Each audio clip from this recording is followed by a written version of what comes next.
Quem diria, faltam pessoas na China, mas isso é praticamente impossível no país mais populoso do mundo, com mais de 1 bilhão de pessoas. Então o que está acontecendo? Meu nome é Renaud Adorno, tenho 10 anos de experiência em comércio exterior e venho aí há mais de 8 anos investigando para onde vai a liquidez do mundo e me aprofundando em macroeconomia e repassando esse conhecimento para você. Você pode me encontrar tanto no Instagram, como no YouTube, como também no Spotify. Basta me procurar pelo nome Renaud Adorno.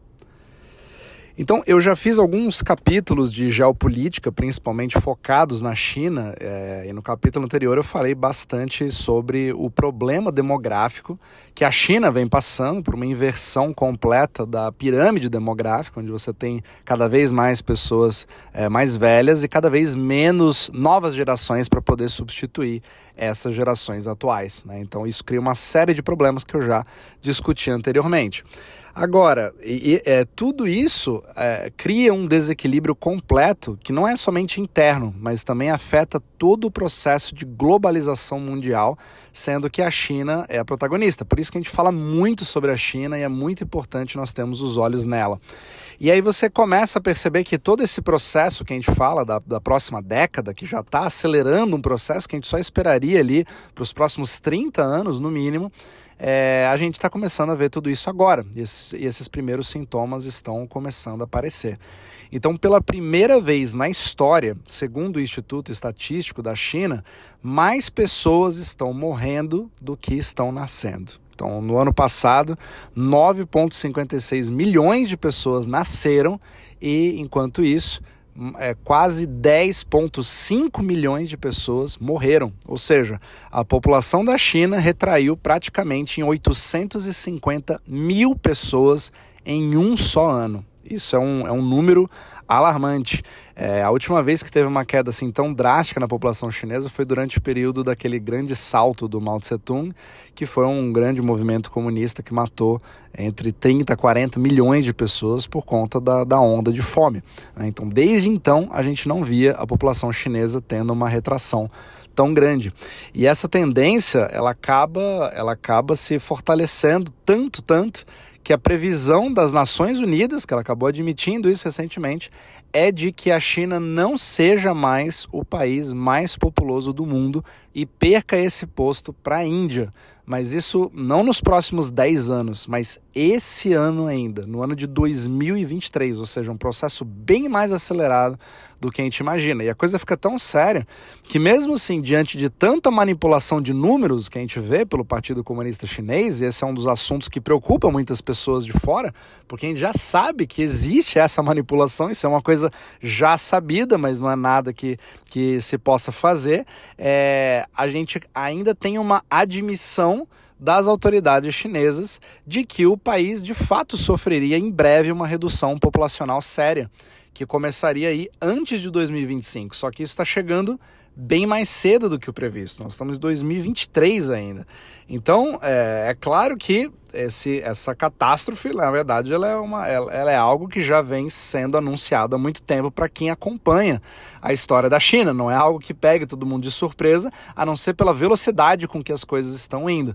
Mas é claro que, como toda boa decisão centralizada no governo, é feita para o bem da população. Em 2016, o Partido Comunista Chinês já havia anunciado que eles parariam completamente aquela política de você ter somente um filho. E finalmente os chineses vão poder comemorar, porque a partir de agora eles vão poder ter 2 filhos. Olha que maravilha, você vai poder dobrar, como eles são bonzinhos, né? Claro que, estou falando aqui de forma irônica, caso você não tenha pego ainda. Agora, é claro que uma medida tão liberal como essa, de você ter 2 filhos, ainda vai precisar daquele monitoramento governamental do ciclo menstrual das mulheres, caso necessário, para que isso não passe muito do que o Partido Comunista quer. E se você acha que eu estou falando isso por brincadeira, um absurdo, na verdade não. Isso já é uma política que vem sendo implementada há algumas décadas na China, principalmente com a implementação da política de um filho. Agora, tudo bem, Eles vinham vendo isso de 2016 para cá, ou seja, você vai ter um certo relaxamento e agora nós estamos em 2023.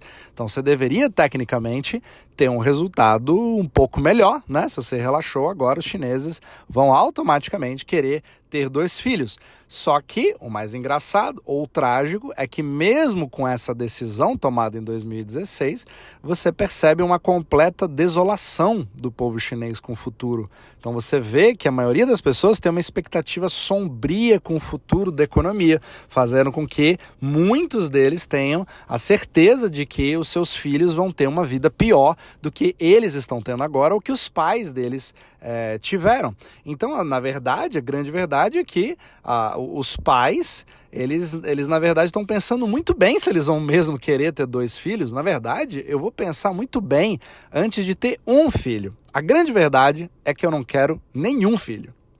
Ou seja, eles acabam tendo ali uma desconexão completa com o desejo do governo central chinês. E todo mundo tem uma expectativa de que as coisas só vão piorar para o futuro. Afinal de contas, é claro, você vê cada vez mais evidências se empilhando de pessoas insatisfeitas, não somente com como o Partido Comunista acabou lidando com toda a pandemia, né, mas com todos os tipos de monitoramento, etc., sobre o próprio dinheiro, sobre o problema imobiliário na China, sobre vários outros problemas que vêm deteriorando a qualidade de vida de chineses e fazendo com que você tenha inclusive um êxodo muito grande da população tentando uma vida melhor fora da China, e isso ficando cada vez mais difícil. Então as pessoas que não conseguem sair acabam ficando mais revoltadas ainda e não focando no seu dia a dia e na procriação da sua família, digamos assim. Então o que acontece? Você teve um número recorde de vasectomias que foram agendados nos últimos anos. Esse número simplesmente explodiu. E aí, claro que o Partido Comunista Chinês, pensando sempre no bem da população e vendo os números continuarem a cair, fizeram um movimento contrário, praticamente oposto daquela política que eles vinham seguindo há décadas. E eles tiveram uma ideia brilhante. Então eles tiveram a ideia de, ao invés de você permitir os chineses terem 2 filhos, o que realmente vai resolver o problema é você permitir que eles tenham 3 filhos. Olha que genial, né? Afinal de contas, para o governo chinês, 2 vezes 0 com certeza não é tanto quanto 3 vezes 0, certo? Então, literalmente é assim que burocratas acabam pensando.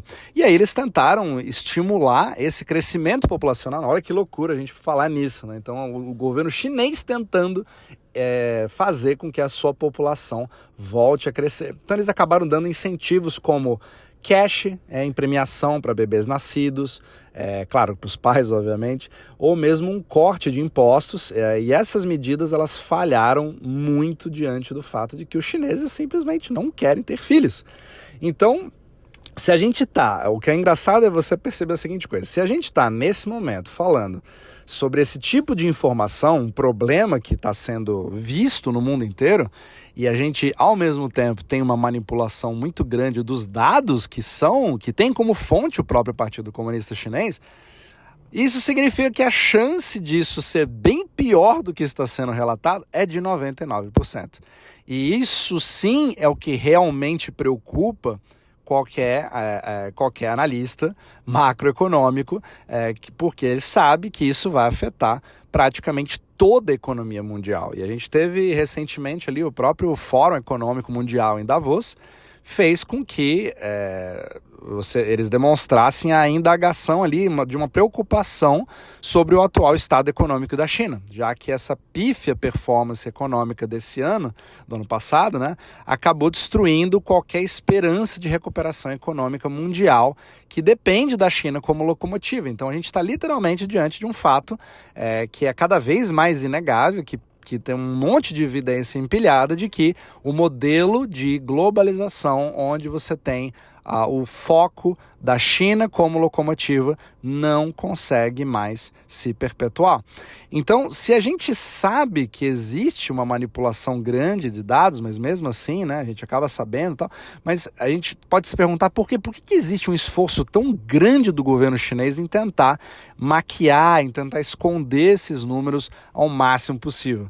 É claro que quando você tem índices macro tão ruins como a gente está vendo na China, não somente como fábricas, como containers enviados e vários outros que eu falei em capítulos anteriores, isso faz com que as decisões de investimento em longo prazo na China sejam completamente freadas. Você toma muito mais decisões ou vai para outros polos, como Vietnã, como Laos, como Tailândia, tenta recriar polos, mesmo que não tenham a capacidade que a China veio acumulando ao longo de décadas, mas você precisa tomar algum tipo de decisão para você, para sua empresa, e esse paradigma está sendo quebrado nesse exato momento.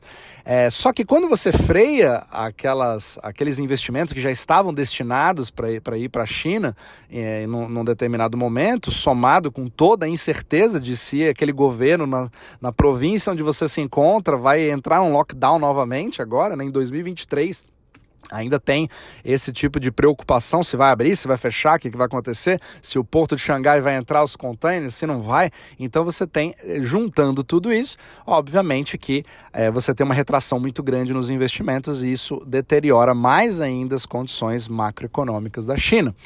E agora, é claro que além dessa bomba demográfica que a gente vem falando cada vez mais, você tem a mesma tendência em números econômicos como o PIB. Então, o que foi publicado é que no ano passado o PIB da China subiu 3%, sendo que a meta do Partido Comunista era de 5,5%. Mas se você seguir a mesma lógica, você vai perceber que esse número muito provavelmente também é mentiroso, fazendo com que isso cria uma grande preocupação, né? Porque se eles estão admitindo uma coisa que é quase a metade do que se esperava, e pode ser bem pior do que isso, pode ser até uma recessão e nós não estamos nem sabendo, pode ter uma contração de PIB, que pessoalmente eu acredito que não esteja fora ali das possibilidades, e esteja de fato acontecendo, e isso obviamente vai fazer com que afete os Estados Unidos e o resto do mundo de uma forma ainda mais aguda. Afinal de contas, menos nascimento criam um freio brusco na economia. Você tem uma recessão fabril, porque você contava com uma mão de obra, que a gente já falou em capítulos anteriores, que cresceu mais de 17 vezes na última década, ou seja, fez com que a competitividade da China caísse cada vez mais, e isso gera várias outras coisas, quebradeiras em universidades, inclusive americanas, que dependiam muito de alunos chineses, que nem podem sair mais. Então é uma bagunça generalizada, e isso, por consequência, você criando um supply shock interno dentro da China, no modelo que depende tanto da China, faz com que você tenha ali um completo desequilíbrio que faça com que volte a ter alguns tipos de aumento de preços ao consumidor. E isso acabe se refletindo novamente no CPI, mas na parte da produção, né, com o supply shock, ou podendo exportar um pouco de, entre aspas, inflação, que eu evito falar esse nome, porque não é inflação, mas um supply shock, fazendo um aumento de preços ao consumidor por uma queda grande na oferta, enquanto você não tem, ou enquanto você não consegue remanejar a produção para outros países. Uma das coisas que a gente mais vê hoje, que é típico disso, é a própria Apple, né, que teve um grande problema no seu faturamento, baseado não somente na baixa demanda por modelos mais baixos, né, como o iPhone 14, que não fez absolutamente nenhum sucesso, mas o excesso de demanda para os modelos premium, né, como o 14 Pro e o 14 Pro Max, que simplesmente não saía da fábrica. A fábrica estava simplesmente em lockdown e não tinha muito o que fazer. E a Apple vinha tentando tirar isso de tudo quanto é jeito da China e mandar para a Índia, mas que não tinha o know-how que a China tinha. Então você tem toda essa parte, esse desequilíbrio que você tem que fazer para você, quando todo um paradigma de produção mundial é quebrado na sua frente, demora anos para você fazer um plano de transição. Então é realmente o grande problema, que é a preocupação de todos, é que a China, sendo a grande fábrica terceirizada do mundo, que se tornou a potência, a segunda economia do mundo baseada nisso, acabou criando um comodismo e dependência mundial, do qual você demora anos para se adaptar e criar uma transição. E sem falar sobre os cortes de impostos mal gerenciados, que já eram mal gerenciados, para tentar fazer a população da China voltar a crescer. Isso reduz ainda mais o dinheiro destinado para a Previdência chinesa, que já é uma pirâmide, que já cria problemas, onde as pessoas já não têm mais tanta confiança. E reduz mais ainda a qualidade da saúde pública, que já é muito ruim comparado a países desenvolvidos. Então é aí que entra realmente o grande medo do Partido Comunista, porque a partir do momento que você perde a confiança, o povo chinês perde a confiança completa no partido para prover qualidade de vida, prover segurança, ele não consegue mais ganhar o suficiente, não consegue mais arcar com suas contas, não consegue mais ser empregado em fábricas, ele não consegue nem sair do país dele. O que você acha que ele vai fazer? O que você acha que ele vai pensar? O que você acha que ele vai acreditar no futuro dele para sua família na China? É bem complicado. Então você percebe, isso evidencia cada vez mais o fim de um processo de globalização do famoso Made in China, que todo mundo conhece muito bem há décadas, ou mesmo desde que nascemos. Então é muito importante você manter essa tendência no seu radar macro e começar a observar cada vez mais o que vem acontecendo na China, dar uma olhada nos produtos que você... Claro, isso é uma coisa que vai demorar anos. Você tem uma locomotiva, demora anos para parar, mas você precisa enxergar com anos de antecedência as macro tendências, e é aí que você consegue se proteger, se preparar, antecipar, pensar nos seus próximos passos e ver onde que vai vir a próxima demanda mundial, para onde que as coisas vêm. E é aí que vão surgindo novas ideias, e é aí que você consegue fazer o seu grande trade macro, digamos assim, em relação ao seu capital, para as decisões da sua empresa, decisão dos seus funcionários, onde você tem inserido tudo isso, para que você se posicione da melhor forma possível nos próximos anos. Mas uma coisa é certa, nós vamos ter uma mudança muito grande, mas eu não quero enxergar isso de forma negativa, mas como uma excelente oportunidade, porque sempre que há falta de alguma coisa, há necessidade. Quando há necessidade, há um novo produto ou serviço que alguma empresa vai acabar tendo que suprir. E onde há necessidade, há empreendedorismo, há empresa, há capitalismo. E é aí que você vai gerenciando da melhor forma que você pode. Então, muito importante você manter a China no seu radar, e vamos acompanhar a cena dos próximos capítulos, porque parece que está tudo muito mais acelerado do que a gente imagina.